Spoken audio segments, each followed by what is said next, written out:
अस्सलामुअलैकुम, welcome to my channel. कैसे हैं सब? उम्मीद करती हूँ सब खैर और आफियत से होंगे। और कैसे चल रहे हैं आपके दिन?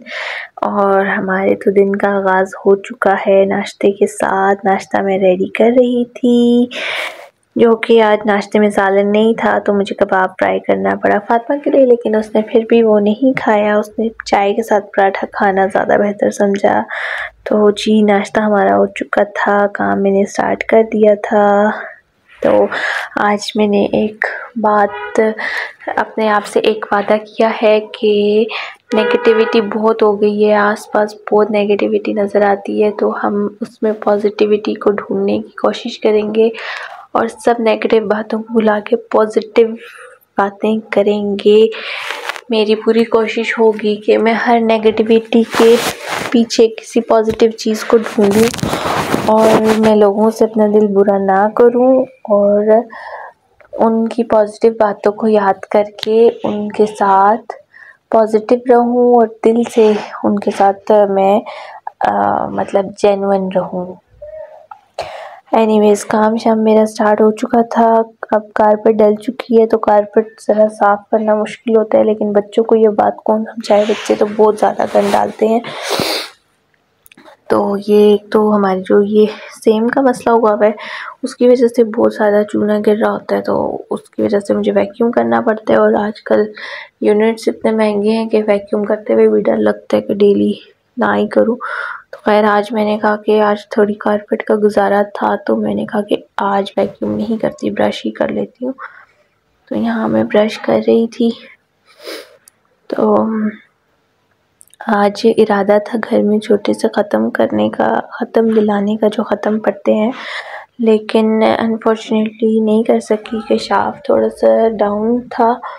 तो इंशाल्लाह अब कल करेंगे, वरना आज मैंने करना था। और मैं सबको कह भी चुकी थी, लेकिन फिर एंड पे मुझे नेक्स्ट डे का करना पड़ा, क्योंकि शाफ़ नहीं बेहतर फील कर रहा था तो वो मुझे तंग करता।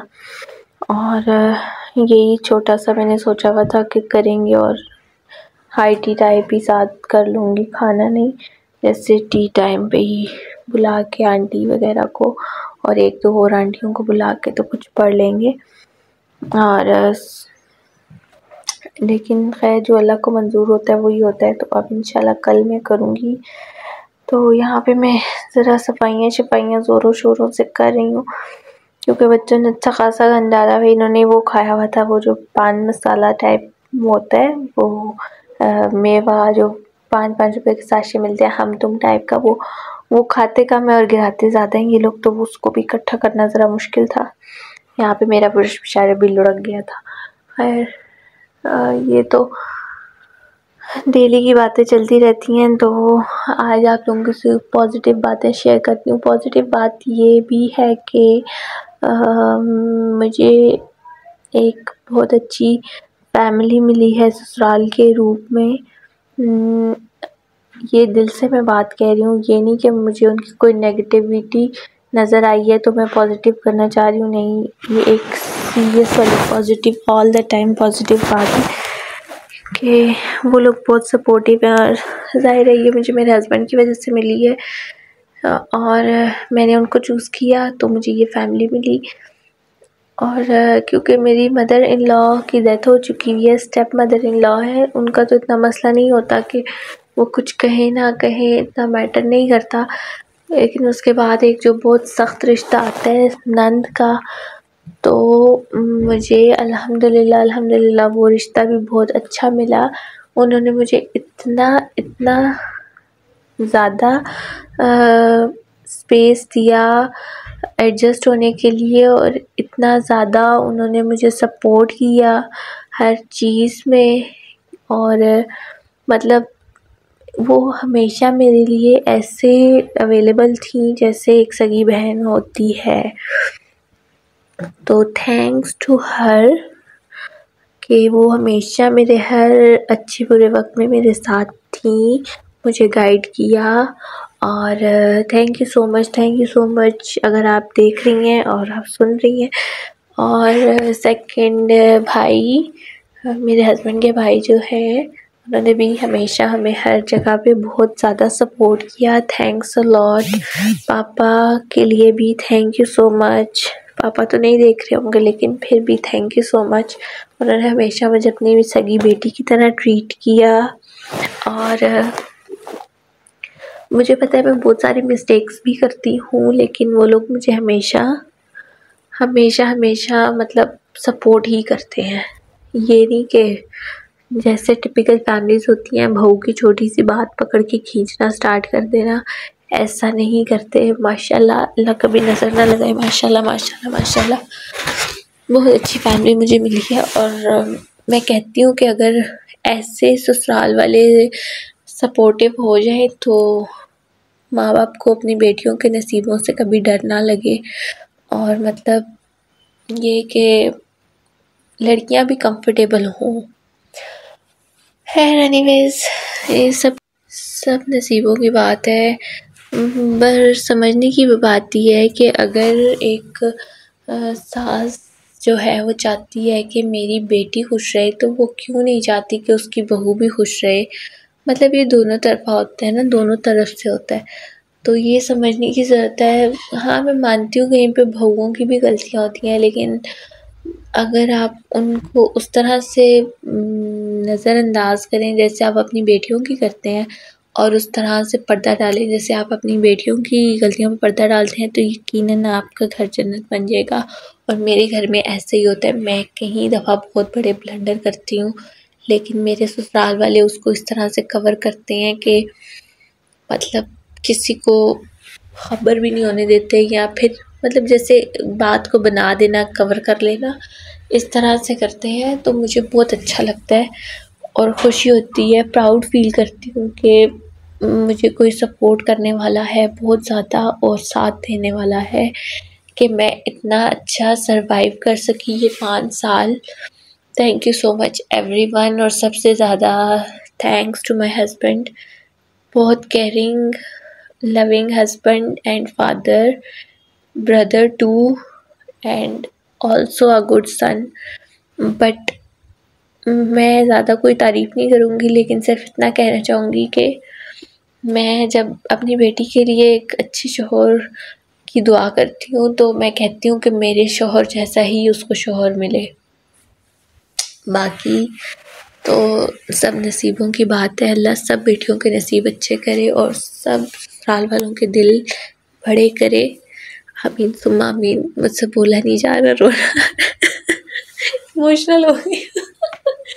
खैर anyways, back to the video. हम वीडियो की बातें करते हैं, मैं बहुत इमोशनल हो जाती हूँ, फिर मैं रोने लग जाती हूँ।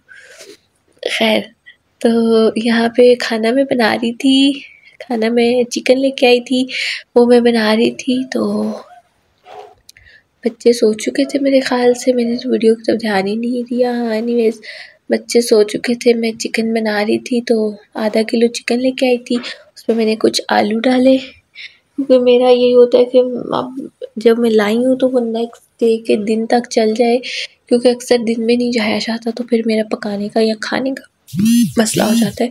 तो मेरा यही होता है कि नेक्स्ट दिन तक चल जाए, और फिर रात को अगर पापा मुझे ला दें, या मैं ख़ुद भी चलो शाम में अगर चाहूँ तो शाम में पका लूँ। दिन में अक्सर काम करते वक्त भी फिर टाइम नहीं रहता खाना पकाने का ना।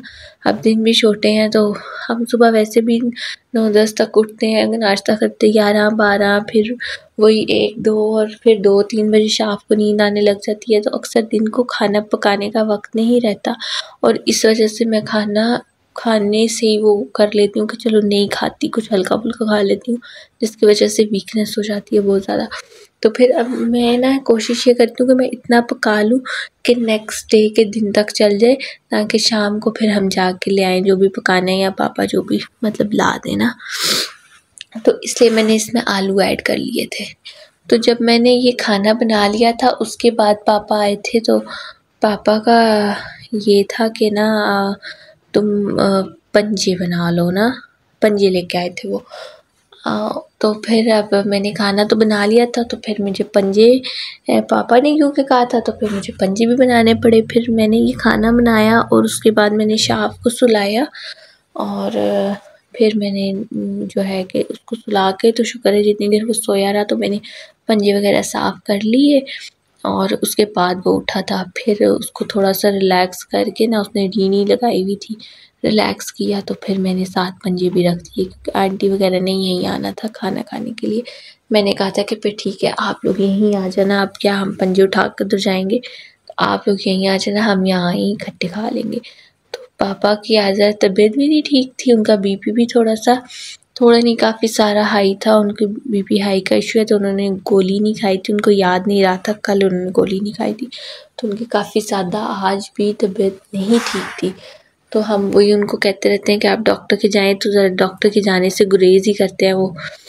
तो यहाँ पे मैंने मसाला ग्राइंड किया था क्योंकि कुछ हल्का सा शोरबा मैंने बनाना था, तो फिर शोरबे में ना बिट चीज़ें अच्छी नहीं लगती, तो इसलिए ना मैंने ग्राइंड कर लिया था। खैर यहाँ पे अभी बच्चे मुझे भरपूर तंग करेंगे, मैंने लगाया दम और अब मैं शाफ को सुलाने चली गई थी। तो शुक्र है कि ये अब शाफ सो चुका था। इसके बाद मैंने करने थे अपने पंजे साफ़। फातिमा बाहर खड़ी हुई थी, देख रही थी गली को, हमारी गली क्योंकि बन रही है ना, तो ये देख रही थी।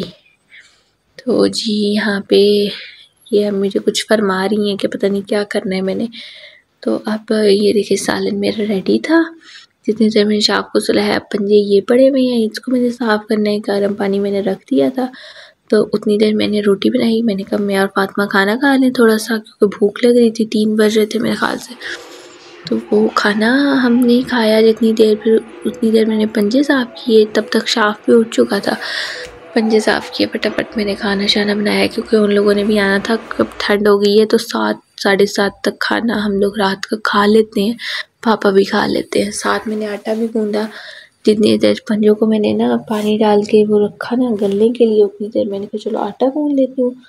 साथ फिर मैंने कहा मीठे में क्या मैं बनाऊँ, तो फिर मैंने कहा कि चलो मैं पेस्ट्रीज़ बना लेती हूँ। फिर वो मैंने हल्की सी पेस्ट्रीज़ बना ली क्योंकि और कुछ ऐसा था नहीं मीठे में बनाने के लिए। तो पहले मेरा दिल था डोनट बनाऊँ, फिर वो एक बहुत लंबा वो झंझट था, तो मैंने कहा कि चलो डोनट मैं कल बना लूँगी, आज मैं पेस्ट्रीज़ बना लेती हूँ। तो फिर वो मैंने पेस्ट्रीज़ बना ली। आंटी की भी उधर से 2 पोतियाँ आई हुई थी, तो मैंने कहा चलो बच्चे शौक़ से ये खा लेते हैं, तो यही कर लेते हैं हम। तो वो आटा गूँध रही हूँ मैं, मुझे कोई बहुत अच्छा ख़ास आटा गूँधना नहीं आता, लेकिन गुज़ारा देखें मैं कर लेती हूँ और घर ही चलाना है तो वो चला रही हूँ जिस भी तरह। तो खैर ये वो देसी आटा नहीं है ना दूसरा, इसको भी गूँधना ज़रा मुश्किल होता है, बहुत ज़्यादा चिपकू हो जाता है, ये हाथों के साथ ना रबड़ सा हो जाता है। लेकिन दूसरा खाने का मुझे मज़ा भी नहीं आता। ये मैंने 2-3 एक पेस्ट्रीज़ बना ली थी बड़ी-बड़ी, फिर इनको स्लाइसेस में काट लिया था और साथ सॉस रखी हुई थी। ये देखें जी ऐसे ये बन गई थी। खाना शाना हम खा चुके थे, कहवा चल रहा था, पापा ने कहा कि चाय नहीं पीनी, कहवा बना लो कि बहुत हैवी खा लिया पंजों के साथ, तो सारे शौक से खाते हैं। तो जी ये हमारा किचन साफ़ हो गया। सुबह उठे ना तो घर बेशक गंदा हो लेकिन किचन साफ़ होना चाहिए, उसकी खुशी अपनी होती है। तो यहाँ पे जी अपनी वीडियो को एंड करते हैं। टेक केयर, अल्लाह हाफ़िज़।